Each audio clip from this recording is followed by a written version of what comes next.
Hi, folks. Thanks for joining us. I'm Shao Nandi. I'm CIO of Dow Jones, and I work for News Corp as our head of shared services as well. We're going to talk to you a bit about what we're doing with CloudFront and how we're protecting ourselves from DDoS attacks, traffic spikes, application layer threats.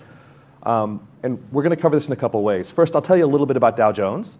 We're going to talk about our usage of Shield and why we picked Shield as a product to help protect us from DDoS. Doug and Lee are going to talk about CloudFront and what it meant for us to get there, what some of the pitfalls and challenges are, our migration to ALBs, and finally a little bit about what we've been doing with Lambda on the edge. So just so you know who's speaking, Doug Ryder, he's our head of consumer engineering. He runs all of our development and engineering shop basically for all of our consumer products. I'll tell you a bit about them. And Lee Cookson, who's one of our senior DevOps leaders, one of the folks out there actually getting this work done. But first, let me tell you a little bit about Dow Jones. So I'll quote our CEO. Our mission is to deliver valuable news information from the first flash to the last word. Great little bullet. What does that really mean? Well, we're a 135-year-old company. What we're probably best known for is the Wall Street Journal, relatively self-explanatory, well over 1 million digital subscribers, provide content and news in countries all around the world. We also have a very large B2B business. Factiva is one of our products. It ingests about 30,000 different news sources daily. It has well over 1.3 billion articles in it. We take that data and we sell it both directly via user interface as well as via API to the world's largest banks, consulting companies. Pretty much every company in the world consumes that data. We have a whole set of products in this space, products around risk and compliance reports, products around flash news, and then there's Dow Jones Media Group. Dow Jones Media Group is made up of a whole bunch of other really interesting publications, Barron's Magazine, MarketWatch.com, Mansion Global, and Doug's going to tell you a little bit about what some of these products do and how we operate them from a CloudFront perspective. The other context on Dow Jones that's probably more important to most of you is our usage of cloud. So as a 135-year-old enterprise, do you think we'd probably be relatively late to the public cloud party? Most of our peer sets were. Well, back in 2013, Dow Jones made a pretty huge bet and decided to move 75% of our compute footprint to Amazon. And that decision was not 75% of the digital footprint. It wasn't 75% of the new stuff. We wanted to move 75% of everything. And at the time, right now, that seems okay, people are doing that. But in 2013, people were not doing that. It was considered to be a relatively audacious thing. Some of the firms out there said must be a bit of a marketing stunt. Well, we're a news company. We don't make marketing stunts around tech. We wanted the agility, we wanted the scale, we wanted to get out of operating data centers. And we also wanted for our consumer publications the ability to be able to serve content everywhere quickly and change it quickly. And I can tell you about 4 years later on the journey, we've done pretty good. Probably about 65% of our compute power is in the cloud, almost all of our consumer content, a lot of our enterprise systems, a lot of those big iron B2B systems. We're heavy users of a lot of serverless technology. We're using containers, doing all kinds of cool stuff. But I think we really want to focus in the discussion on CloudFront, and I'll hand off to Doug to talk a little bit about. I think it's going to be interesting. Wow, it's a little loud. I think it's going to be interesting because we were one of the early adopters of the cloud, one of the original properties that moved out. And you'll see some of the properties here that we moved out with. You'll recognize some of them, some of you won't. Some of them you won't recognize because you're not in Japan or you're not in London. But you, of course, recognize the Wall Street Journal. You recognize Barron's, probably. FN London's are one of our Londons, is in London. It's eFinancial News, what used to be eFinancial News. Private Equity News is another product for high-end. Most of these products have an interesting demographic in the fact that they're mostly subscription-based and advertising-based, so it's a little different. We also have some other properties that are entirely advertising-based. The other interesting thing about this is we're going to talk about as we go through it is, okay, we started off differently as a lot of different products on this group. And really, we're using a lot of the same architecture, a lot of the same deployment, a lot of the same model. I could take an architecture diagram from one of these and use it in any of the properties, and it really doesn't change much, which is nice in the fact that we make a change, we can leverage it everywhere pretty quickly. It also means that we can still innovate, right? We have a bunch of teams, input to this process, and it allows us to have one team experiment too before we roll it out to everything else. So. Okay. This is what our basic model looks like in one region. One thing you're going to, hopefully in this conversation, learn about us is we really don't treat a region like other people treat a region. We consider it more like like other people consider a data center or a DZ. There's many reasons for this, but a lot of them have to do with a little hurricane called Sandy. We had some problems in our initial footprint in our data center from our 2 locations. And after that fun, we decided that anything we did would be entirely separate, meaning If we have a failure in one of these data centers, the other one doesn't know. So we treat a region like a data center. You'll notice that if you look at this diagram, you will see that we have AWS Shield in front. We have Amazon CloudFront. We are using their certificate management from AWS. We have ALBs, and we have EC2 instances, which also in the future can be Docker containers or Kubernetes or whatever. It doesn't really matter. The interesting thing about this is, when we move to the cloud, the only thing that's really left is the code on that EC2 instance. Everything else has really changed. We went out with elastic load balancers, which is the original load balancers. We had our own certs. We didn't use CloudFront. We used somebody else. And we didn't have AWS Shield in front of us. So in the time since we've moved, we've changed all that. And pretty easily, actually. It hasn't been too painful. So that's something to keep in mind. Once you move to the cloud, don't be afraid to change things out. I have a couple general rules. I don't try anything on a big site first. You try them on a small site first. I'm not afraid of new ideas, and you shouldn't be either. And don't be afraid of the cloud.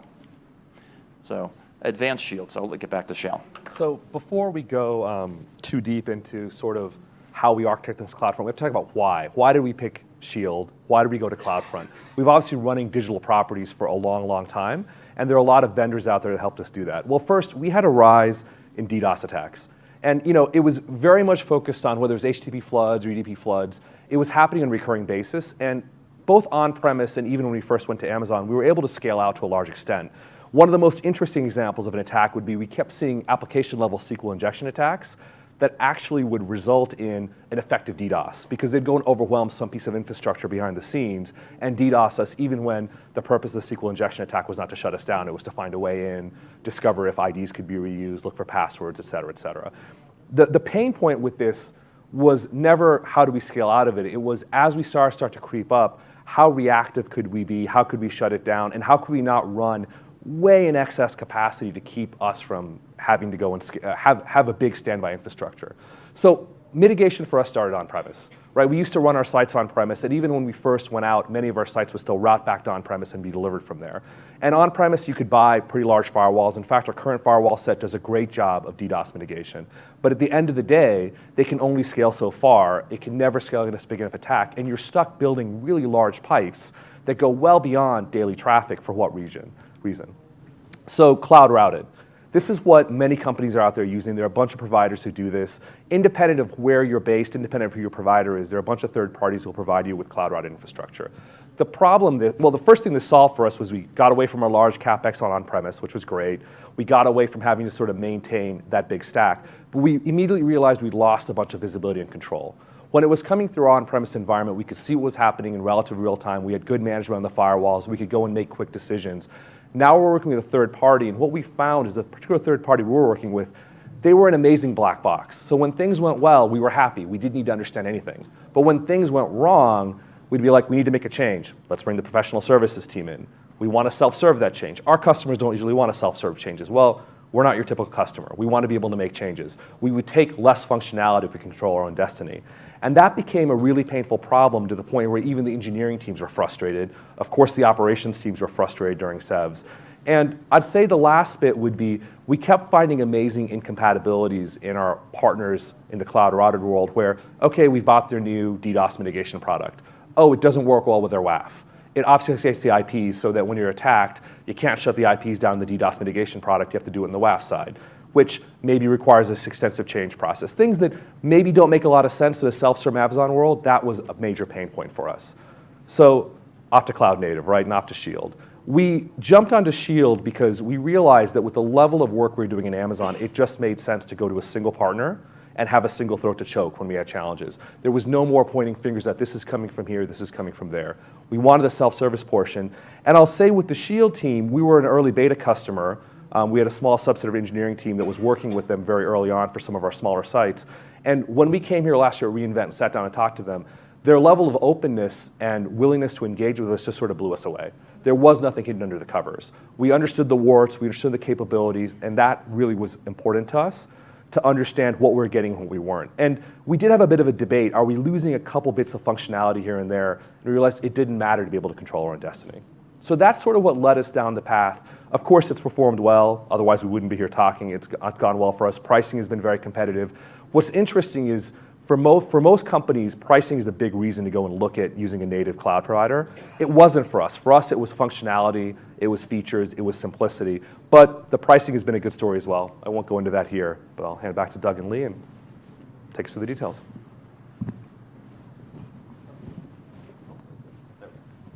Back to the diagram.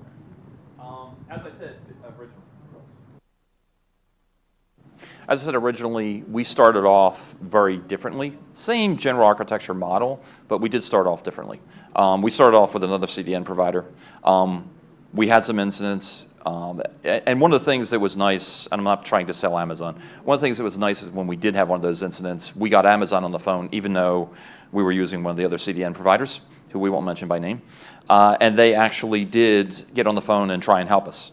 They were limited in what they could do because we had the other CDN in front of us, but they did try and help and identify stuff. We also had fun stuff going on. And originally, before we had CloudFront, the logs took a long time to get to us. That caused some problems with security and with the developers trying to find out what was going on. You get it pretty quickly on CloudFront, which is very nice. The support's good. You don't have to do, in my opinion, you don't have to do as much to deploy a change. You don't need as much expertise to deploy a change. When you want to spin up a new site, it's a little easier, in our opinion, or at least in my opinion. That said, it is less powerful than the other CDN we were using. So it's based on, and we still do use that CDN for some of our static content, but I won't go into a lot of detail on that. So one of the things that really moved us, as I said, was support, their willingness to help us out, and just their openness, as Sean said. So we use CloudFront to distribute our traffic, and we're going to get into some details on that. And as I mentioned before a little bit with Sandy, we had some issues. We ended up in a situation where we had 2 data centers. In one data center, we had some of our services up. This is a simplified model. And the other data center, we had our sites up, and the 2 couldn't talk. We had a highly redundant link that failed. Hence, moving to the model where we always have 2 of everything that's independent of everything. So some of the things that we've learned along the road that hopefully will be useful to you guys. We always use SSL to origin now for our newer stuff. We still have legacy stuff, which I'm sure a lot of you in the room have, that is still back without SSL. But that's security, and we do that even without stuff we're doing with credit cards just for security's sake. And it's a good practice. And it's a lot easier when you're using CloudFront and the certificate management from AWS. We do use different domains for static content, and you're asking, why do we still do that? Because we have a lot of IE11 customers. We're hoping to change that in the future. We use security groups. We try and keep the options limited. We have some wrappers and tools that we use to make it easier on people deploying new stacks. We do believe in auto-scaling, alarming, and one thing about that is we've changed our model a little bit over the years. When we were in the data center and before we started to move to the cloud, everything went through operations, and operations would be notifying the developers first. In our world, it's a mix. If somebody calls in, our operations staff pings us. Otherwise, we get notified first. We have warning alarms going out before there's a problem. We try and monitor things and say, hey, this is getting a little hot. Do we need to add boxes? You know, does this region not look good? Should we manually fail it over? That stuff is starting, hopefully, before we have a real problem where something goes out.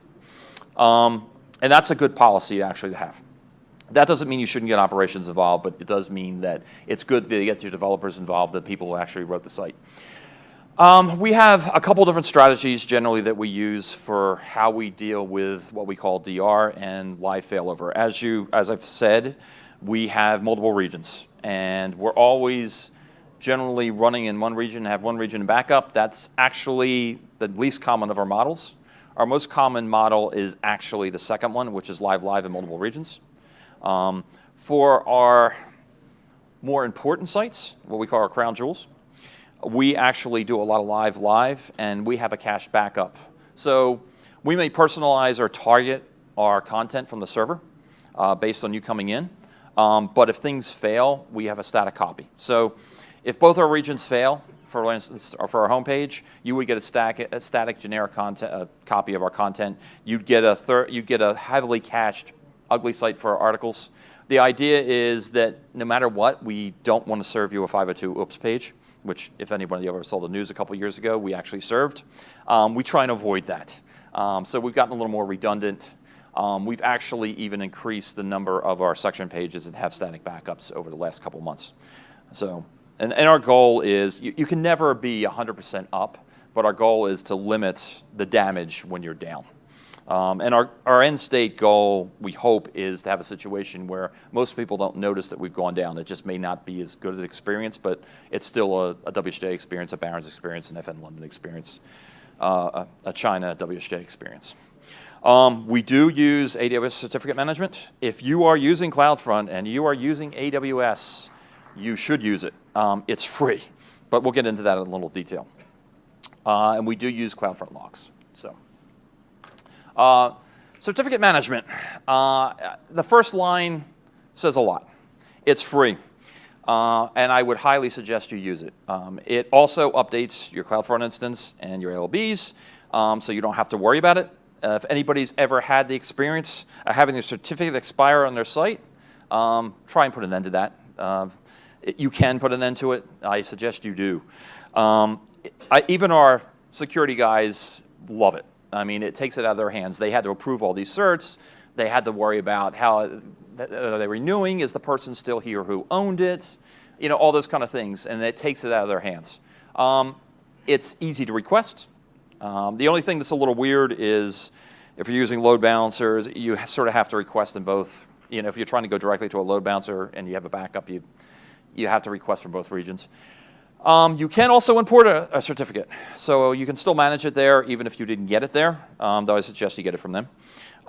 And it's just made our lives a lot easier, as I said.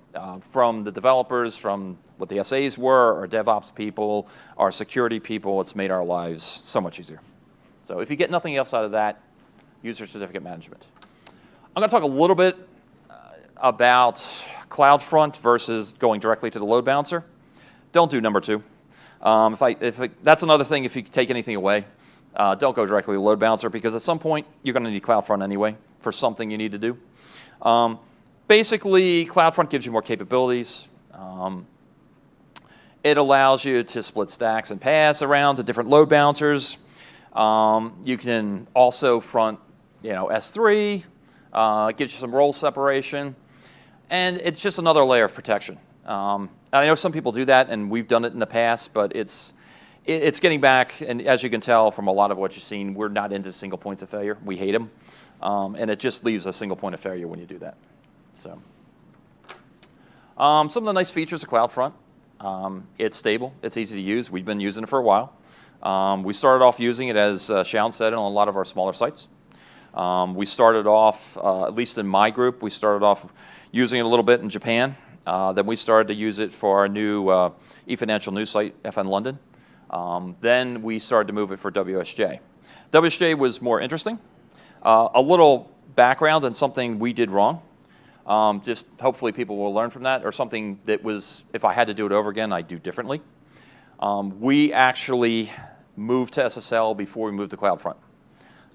That probably cost, I shouldn't say probably, that cost us time. We ended up doing a lot of professional services with another CDN provider. We went through a lot more pain.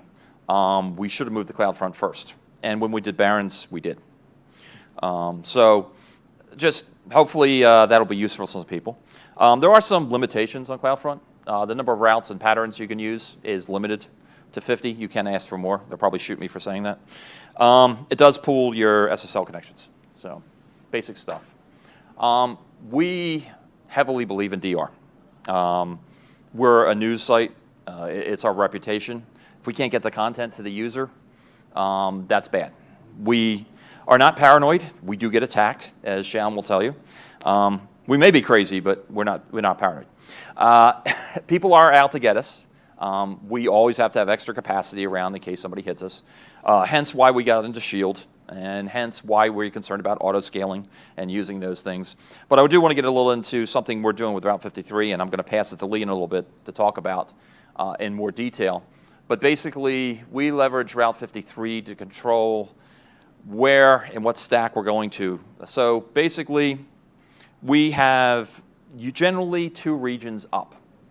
using multiple AZs. We direct traffic to both. On our more critical sites, we also have a available DR site. There's a static either S3 copy or another copy of the site that acts as DR that's heavily cached. In most situations, using this process, we actually automatically fail over to the DR site. There are those instances which are what I consider worse to some degree, is when we get a partial failure and the site and that domain doesn't entirely fail, and then we manually move it over. But using Route 53, we can do that in about a minute. And that's actually saved us a couple times from mistakes on deployments or us causing a spike or somebody else trying to attack us. And that's important, especially on the media site. And we do have a console option to do it. And I'm going to pass to Mike to Lee so he can go into more details. Okay. Can you hear me? Yeah. Okay. Yeah, so he's mentioned a lot of cool features that we have that mostly we implemented ourselves at a high level. The Route 53 feature, we call it site control. It's just, we gave it a brand name. It's basically a nicer UI on top of what Route 53 normally does for you. The Amazon console is pretty cool, but it doesn't really hide a lot of the complexity. Like if you go into Route 53, if anyone's used the console for Route 53, you can get lost pretty quick. Especially if you're doing failover and aliasing and all that. So we basically wrote a tool on top of that that lets you in a very nice methodical way define primary origins, 1, 2, or 3 of them, depending on how many regions that page is supported by. And then also do failovers and weight them so you can actually have 2 or 3 tiers of failover. We actually have a reduced capability site that fails over from the home page first. And it looks just like the real page. And then we actually have a 3rd tier, which is basically, in case of emergency break glass, it'll go to another version. And they're really just buttons that you push. And like Doug said, in about a minute, the DNS resolver picks up the change. And coming through CloudFront, since CloudFront's making the DNS request to find the right origin, if the first 2 origins are sick, it'll go back to the primary origins are sick, it'll go to the fallback. And then if we suspend that for whatever reason manually, or we could manually suspend one region, for example, it'll cascade down to the next level of failover. So that's really just Route 53 out of the box, but with kind of all the complexity of the console UI taken out of it. So yeah, that's really what it is. The 2 diagrams here basically show, for example, 2 regions, say west and east, and site control in concert with CloudFront will try to do geolocation and weighting and try to distribute the load to the proper region for each request. And it's really, again, that's really just a Route 53 feature, like I said, that we've wrapped with a nicer UI. And that's why what Doug said is most of the time we have an outage, sometimes people don't even know. For example, if a deployment goes bad in Oregon and the app crashes, nobody even knows about it because site control will do the keep alive to Oregon, it'll fail, and it'll stop sending traffic to Oregon. All the traffic will go to Virginia. Virginia will scale up. We'll get alerts, redeploy Oregon. Once Oregon's healthy, site control keep alive will detect that Oregon's healthy and send traffic back to it. And unfortunately, that happens a little more than we'd like, but it's routine. So you don't actually have any user impact, which is the end goal, of course. So ALBs. We have a deployment platform that orchestrates deployments. It creates the ELBs, security groups, ASGs, launch configuration, you name it. I won't go into details about that. But ELBs compared to ALBs are very simple. So with ALBs, they added a lot more components to make them, I guess, more future-proof. So we spent some time rewriting our orchestration to produce ALBs for the stacks when they're spun up. The main benefit actually, other than WebSockets, which actually there's a lot of use cases where you have a vendor, we actually have a vendor for commenting, they need WebSockets, and classic ELB didn't have that. So that was actually one of our drivers. But in addition, what clinched it for us was that all the new security features around Shield and Shield Advanced are never going to go into ELB Classic. So if you want to keep up with the times, you really have to go to ALBs. And they give us other features that we're not using, like the ability to route traffic to multiple backends of the load balancer. We're not using that at the moment. But primarily, again, for WebSockets and the new security features. Yeah, this is pretty much what I said. Yeah, WebSocket support. Basically, ALBs are going to have new features. ELBs are going to get no new features. So, at this point, if you're starting off, don't even consider classic ELBs unless you need pure network balancing. There's more features than that, but those are the ones that are key to us. Yeah, and this is basically what I just told you. WebSockets, improved security management, since it's any Shield or DDoS feature of the ELB will only be in the new application load balancer, not in the classics.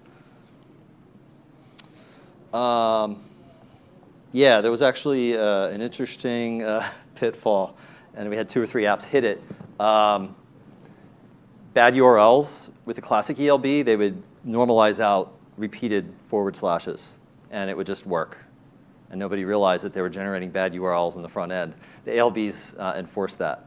So that's just a little tip to look ahead. So if you have bad URLs, make sure they fix them. Otherwise, the ALB will flag them as a 400, which they are. The ELBs just kind of let it go through. You can actually attach multiple certificates to an ALB now. So instead of asking for, if you host multiple domains on the same endpoint, what we'd have to do is say, oh, let's create a new ACM cert with the number of domains +1, and then reattach it and replace the old one. Now you can kind of treat your groups of domains if you want and create individual certs. ACM will still refresh them all.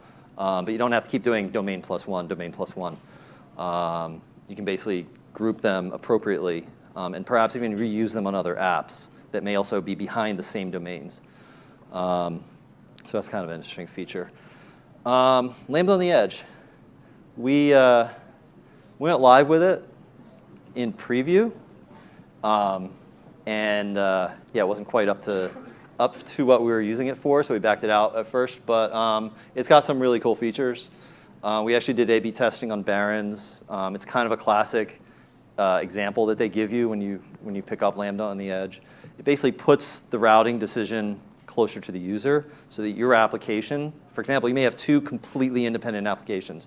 This is actually our new Barons homepage on the left and our old one on the right. The old one we considered legacy. Like, I won't even go into how legacy it was. We didn't want to touch it.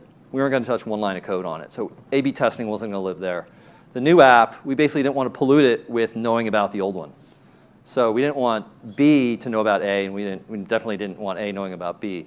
And that was a good application of using it. We dropped a cookie so that once they hit one of those, they stayed on it. Again, that's pretty much in the Lambda on the Edge examples. Again, along the lines of Route 53, if you've messed with Lambda in the console, it's not the most pleasant experience. And that's a lesson learned. They actually changed part of the requirements in the middle of what we were doing. You used to be able to connect the latest version of a Lambda on the Edge to your CloudFront rule. And then they changed it, so you had to tag it and only use a tag. So that was interesting. We picked that up really quick. There's docs, of course, and all that. But again, it was in preview. It was just out of preview, I think, and they changed that feature.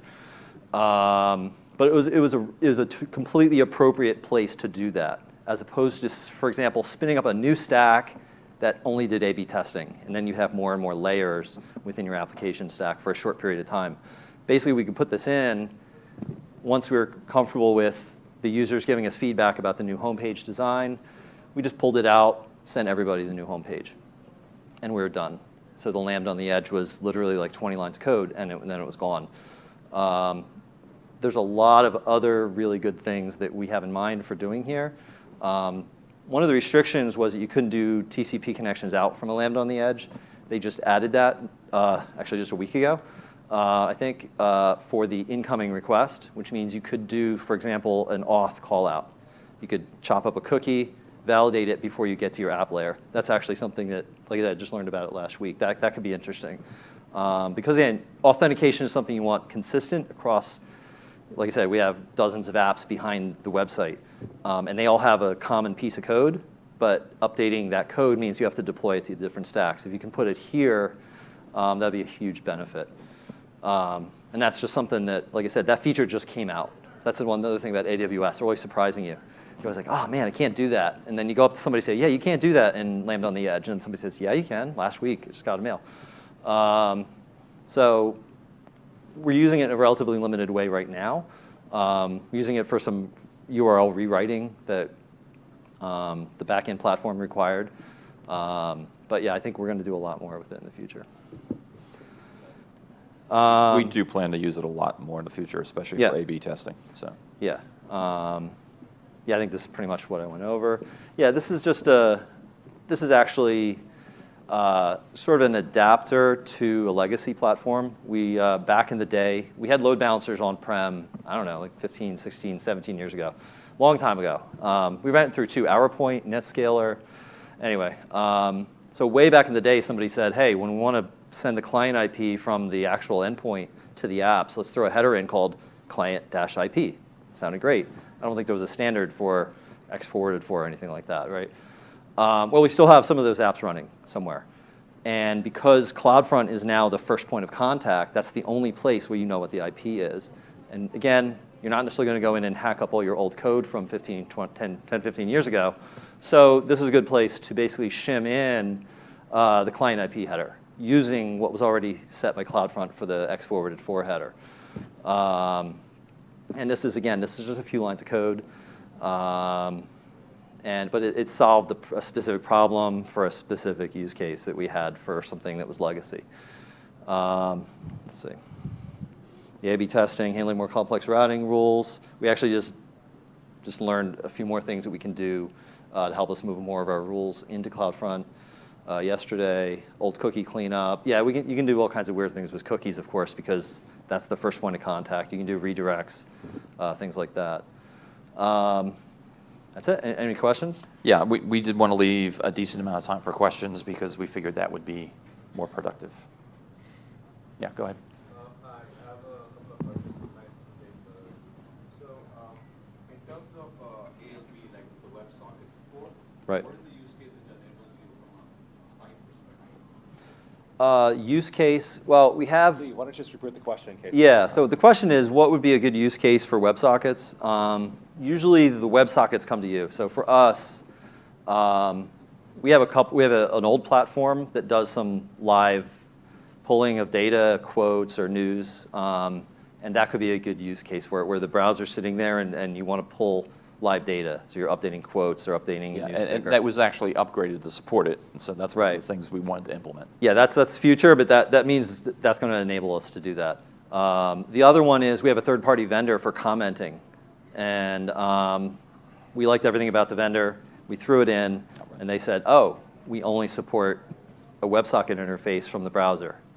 And we said, So that was actually our main drive to switch from ELBs to the classic ones to the ALBs. Next question was Okay. around the Lambda on the edge. Yes. So, how does that, how is the charge for that? Is it by request? Lambda on the edge charge is about, I think it's a cost per 100 milliseconds, I think. Lambda on the edge, fundamentally, you want everything you're doing there to be really fast, which is, I believe, why they originally said no outgoing TCP connections. So once you start giving a programmer TCP connections at the edge, you're asking for latency.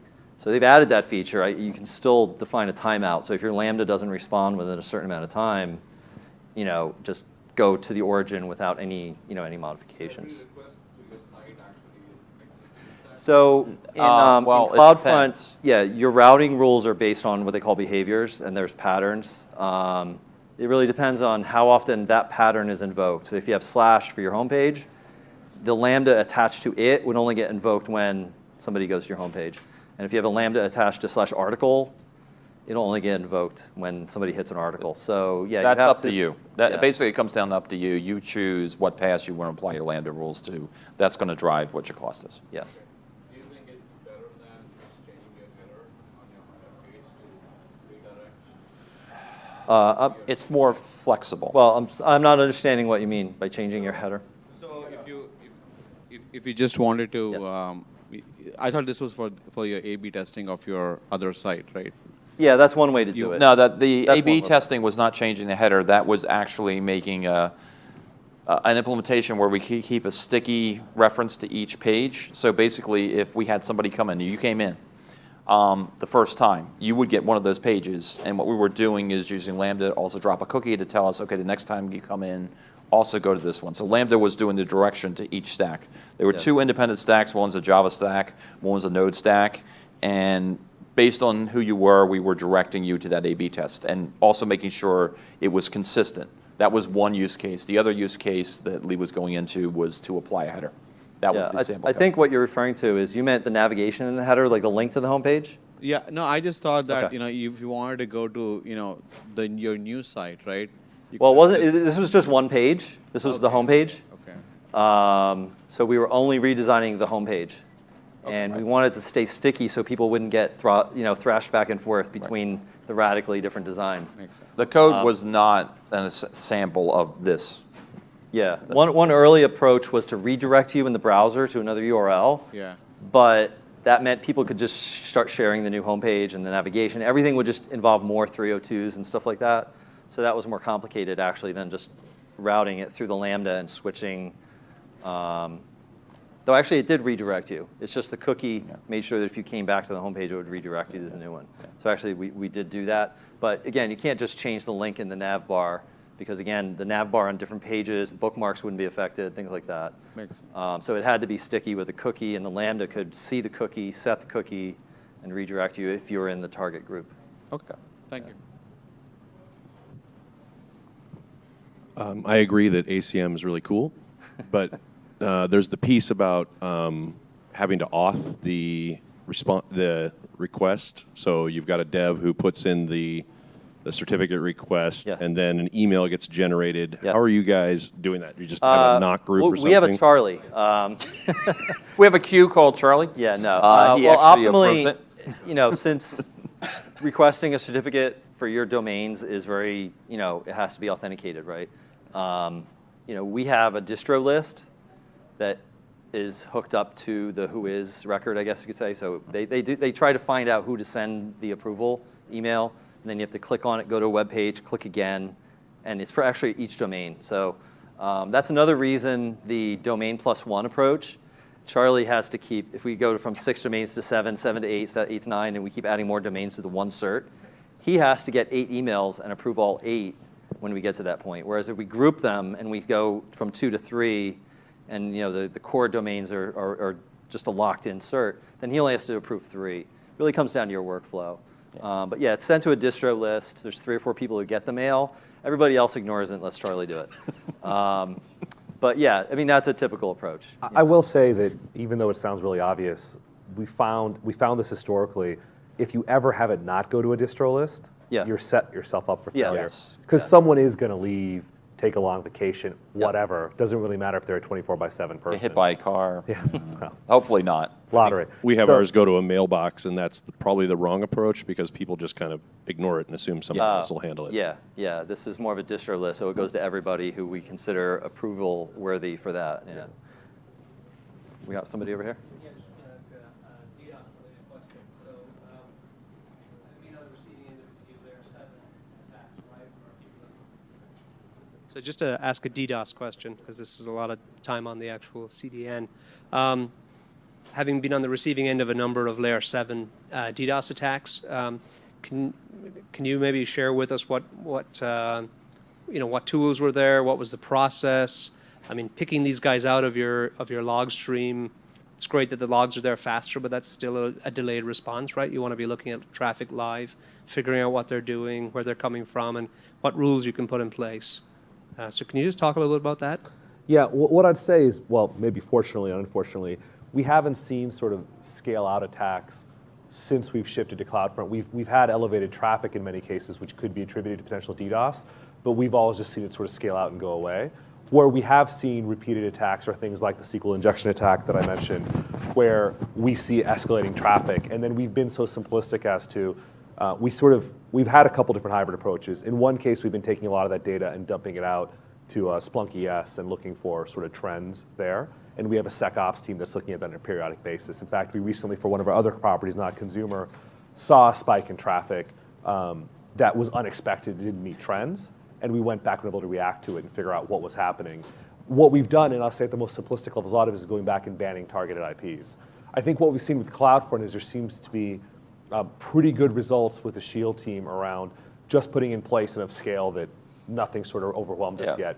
And they're very responsive. And the other thing that's nice is our data security team can get to the logs a lot faster than our other provider. So it's been a bit of a cultural change where a year ago, we couldn't depend on logging from the provider, maybe 6 months ago, because it was generally about a 24-hour wait time. In some cases, maybe 16 to 18. So what we had to do was put a lot of code somewhere within the applications to start capturing data, or even once during a DDoS attack, we actually started redeploying an application with shim code to actually go and capture and block. We started off in that situation actually using the application logs. Believe me, that's not the right way to do it. Right.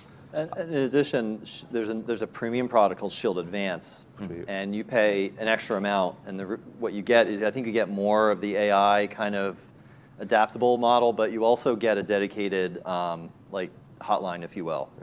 So while we blunt and Shield Advance, we adopted early on because at our scale, the cost was for us relatively trivial. Yeah. It has been a little opaque to know when they've done something nice for us and when we have not been attacked. Our best evidence has been we haven't taken an outage from this since we switched over. Now, how much of that is due to decreasing attacks? Well, we definitely see a lot of chatter and traffic where we're being pushed on, and we just don't know if no one's bothered to take the scale to try and overwhelm it, not to encourage that, but that's part of the open question. I'd say having better usage of the logs, though, is one of our roadmap items. How do we go and sort of integrate that into our alarms and mechanisms better? We've done it for targeted IP ranges. We had a peer publication who was attacked by a set of IP ranges who shared that information. We started looking for them, and we saw traffic coming from that 3 weeks later. We proactively cut them off at the WAF level. I guess if there's a handful of IPs, you can blacklist that. Yeah. Yeah. Right? Yeah. It's just an aggressive crawler, Yeah. right? Yeah. But I think the cool thing about an ECD is you go behind an DSA type product, you get rid of all the mechanical traffic, and then you're just left to deal with the hard. Exactly. Well, for the mechanical, the way that's the point of the mechanical crop, I guess. And what your original question was, what kind of reporting and information you're saying? We haven't been mining it. We just haven't seen the pressure and the outages, and it's on our do list to better understand, right? What have they mitigated, and where have we just been lucky? They weren't getting mitigated before, so we were seeing a lot of it, and we were doing a lot of mining on it. Now it's more like we're not really seeing them as much. We do see some stuff come through, but knock on wood, nothing to the extent that it was in the past. Honestly, most of the time it's because the editor just put something really cool in the home. Well, that's okay. And then we That- freak that's out. We're like, okay. oh my God, why is this going up? Like, No, oh, they we put a don't cool story. we don't really freak out anymore. We just say, hey, this is a big jump of traffic. It's like, well, so, okay. Yeah. It was our big news story. Yeah. Other questions? Somebody over here.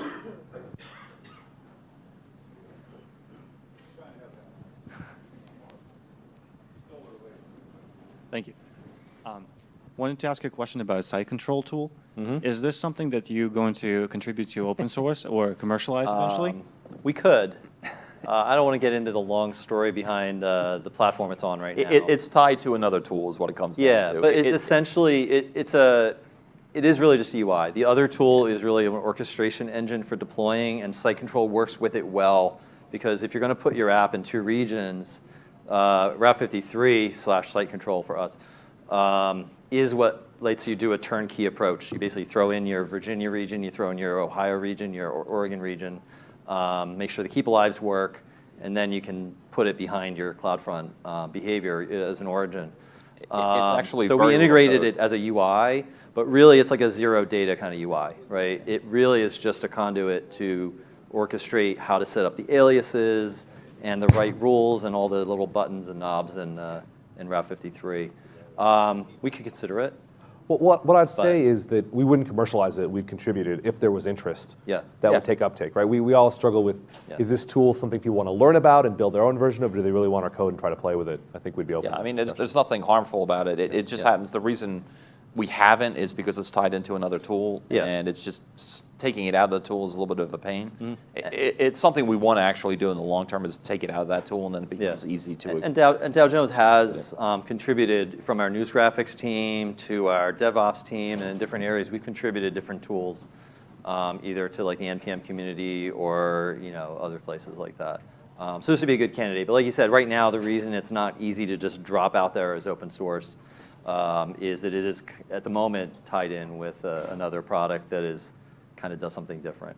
The reason I'm asking is we've gone through a similar exercise of setting up like a failover regions and for disaster recovery, and that would be, and probably felt similar pains with Route 53. So it'd be cool to see what you guys done. Yeah, I think it'd be worth an consider that. offline conversation because we might be able to share it with you. Yeah, I mean- as a Yeah. friendly discussion. I mean, basically, all we did is throw two-factor authentication. We'd have to restrict it. Oh, it wasn't in there when that went open source. Right control wasn't in it at that point, was it? Yeah. I don't know. It was very alpha at that point. But no, good feedback. If that's interesting, we'll probably make that happen. Yeah. Yeah. Thank you. Yeah. I'm curious about your tool set for deployments and your release process. Ah. I mean, you guys have a lot of redundancy, so just this example here. Yeah. We created. Repeat the question just for the. Yeah. Yeah. Go ahead, you want to repeat it, or I can do it? Basically, he was asking about our deployment methodology and the way we deploy things. We actually, currently in our area, we have a tool we created to deploy our applications. Most of our applications fall into two categories. Most of them, 95% of them are Node applications these days. So we have a common build standard for it, and it actually deploys it to an EC2 instance. We can create a stack with an ALB. It has permissions layers in it with two-factor authentication. We could spend 2 hours talking about it. That would be a different conference. But that would be a different conference, Yeah. and we haven't open sourced it at this point. We've talked about it, but we haven't done it. It's something we felt constrained by the present. When we started this, we felt very constrained by the options that we could deploy under.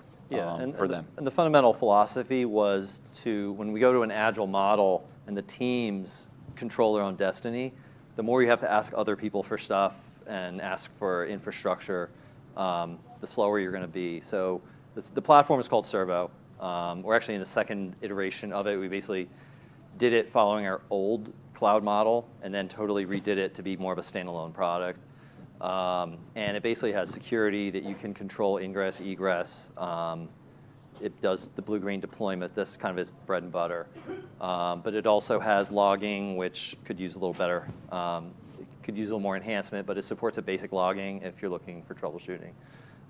It does basically everything you need, and if you throw site control in front of it, that gives you multi-region support out of the box, if you will. So you go to one place. As long as you have a keep alive that works, the ALB would be happy, site control will be happy. So there's a very minimum requirement for deploying an app in that environment. We do support Docker as well. We started to go down the process in the first iteration of doing PHP. I think we had a Ruby spin-off, and then we did Node, of course, was the mainstream. And then we said, all right, screw it. Docker was mature a few years ago. Docker is the other option. We actually have quite a few apps running in Docker as well. But again, it supports microservices really well. Any kind of small focused tool that you want to create, you can basically have it deployed in like half an hour and operationally ready. In that you can say, I want scale from 2 to 5 instances. I can put it in site control. I can put ingress and egress rules on it, all in the same place. And they You don't can have a create dev test script. and a QA and a prod stack, and you tweak your environments. It also, if anyone's familiar with it, when Server was built, it tried to strictly follow the 12-factor app model. And a lot of the decisions of no configuration in your code, reusable package, the same code that you did in dev and QA goes to prod. All the principles, if you look it up, 12-factor app is it's like probably a 10-minute read. So it's not one of those like too long, didn't read kind of things, you know. It wasn't a 10-minute. But the platform tries to follow that as well as possible because they are really good practices for the cloud. And again, it was cloud first. Everything we do now is cloud first. Yeah, We don't, and not only that, but we do multi-region first. Yeah, and we do always do multi-region. We don't do anything that's not multi-region. We don't do anything anymore that's not cloud. We have legacy stuff that's not cloud that we're getting rid of. Yeah. But our groups are all cloud-centric. Most of it in my teams use Servo, and some of the other teams. Not all the teams do. But even if they don't use that, they've come up with a deployment model that's similar in nature. They're trying to abstract a lot of the necessary knowledge from the developers to deploy an app, and also trying to put some security in place that not everyone can deploy, right? We don't want everybody in the company to be able to redeploy a production app, right? Yeah, it has a ownership and a delegation, who's an owner, who's a user, and who isn't. So again, it has like that kind of basic. Right. We have the security. concept of developers own the code. I mean, Yeah. they're the owners of the application, and that also allows us to have different authentication models too. There's different situations where you might not want the developer to deploy, and that's fine. In our situation, we do, but it allows you to do both. But that was because of the tooling that was available at the time at AWS, and I haven't seen anything yet that is probably going to take us out. There are some products. I just got a mail a couple months ago about CodeStar, which is basically write some code. It'll actually generate stubs, and it'll deploy it for you. Hit a button, answer a bunch of questions. It sounds cool. It sounds a little bit shiny, if you will. And you can do certain things really well. I'm not sure how much you can get under the covers of it. But there are other apps that are kind of in the space for what we did. But I haven't seen anything that would replace it, where I'd say, hey guys, let's get rid of Servo and do this other thing yet. But yeah, it was really driven at a team, like he said, operations. Like the only thing we use operations for are network and hard authentication, meaning who can actually get in and touch the resources The big delineation for below us- the app layer. The big delineation for us has been the consumer web properties that tend to be lightweight node-based apps. Yeah. Goes through this lightweight deployment model. Yeah. And then for our heavier back-end apps, right, we have a more classic CI/CD pipeline to go and deploy that. And there's a lot of delineation. So you see, and while those teams are also cloud first, they have a lot more legacy they have to think about and connect back to. So they tend to have a lot more complexity in their deployment And there's models. different build cycles. Like we build and deploy all the time. They have enterprise customers. They can't do that. So you have different rules, business rules about when you can deploy things. Ours are sort of reversed. We actually deploy during the day generally because it really doesn't matter if we deploy at night or not. We still got a bunch of customers. You got more eyes on it. And we got more eyes on it. We have multiple regions we can fail between. We can back out very quickly.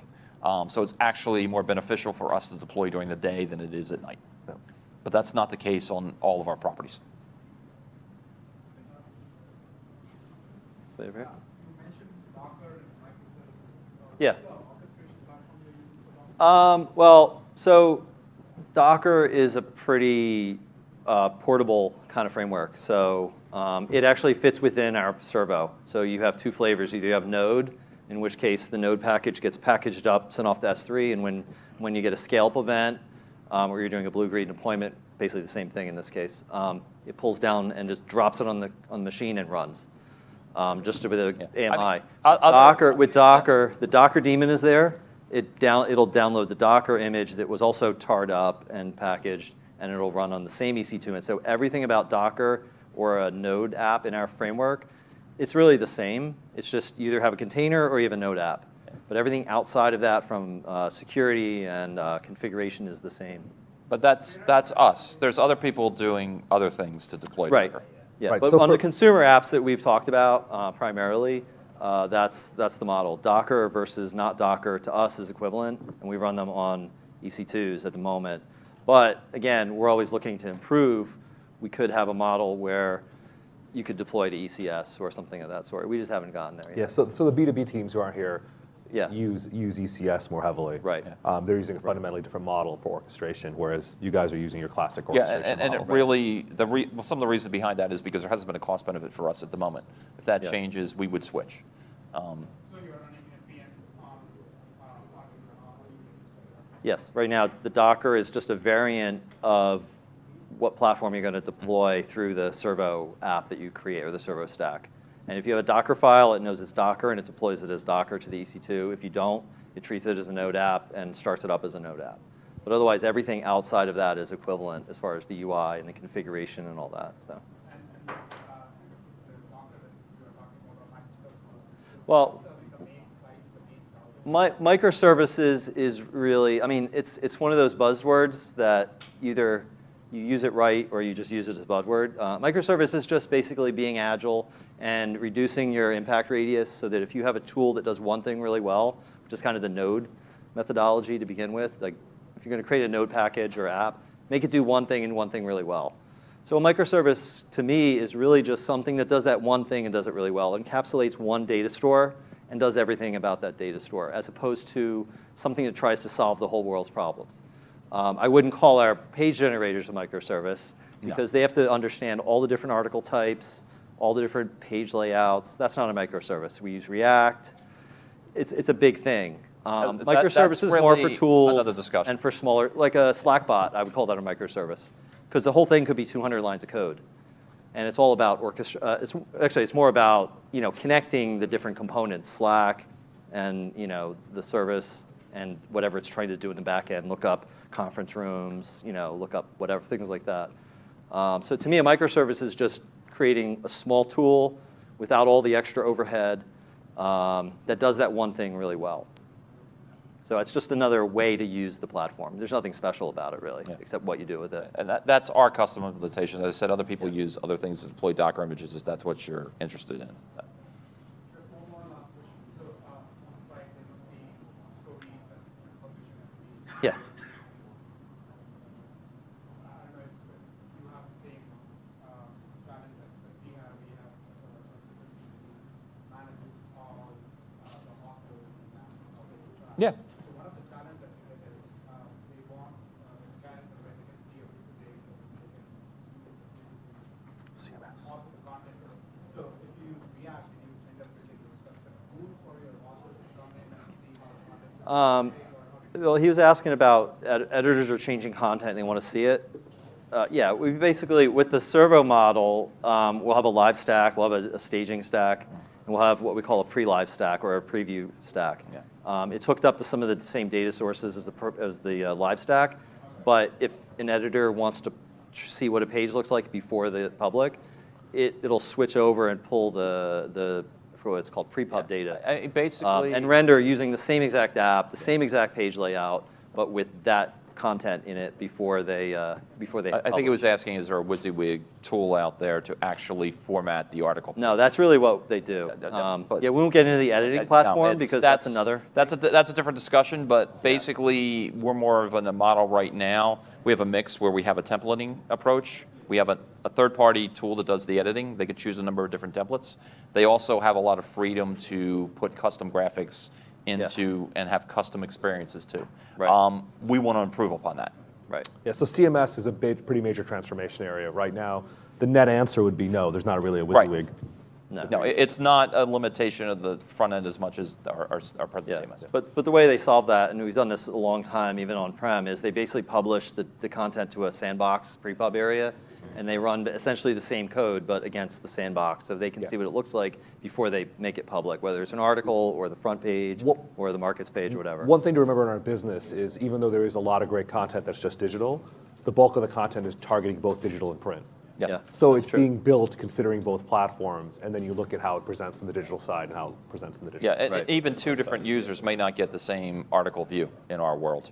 That's true. Because Yeah, we have different levels. So We didn't even get into firewall. Yeah. That's another thing. Oh, not firewall, paywall. So That's another issue. Are you using a CMS product or is it homegrown? we have a pretty major CMS reason. So we can talk about that offline if you'd like to hop up afterward and tell you about Yeah, it. it doesn't involve CloudFront at all, really.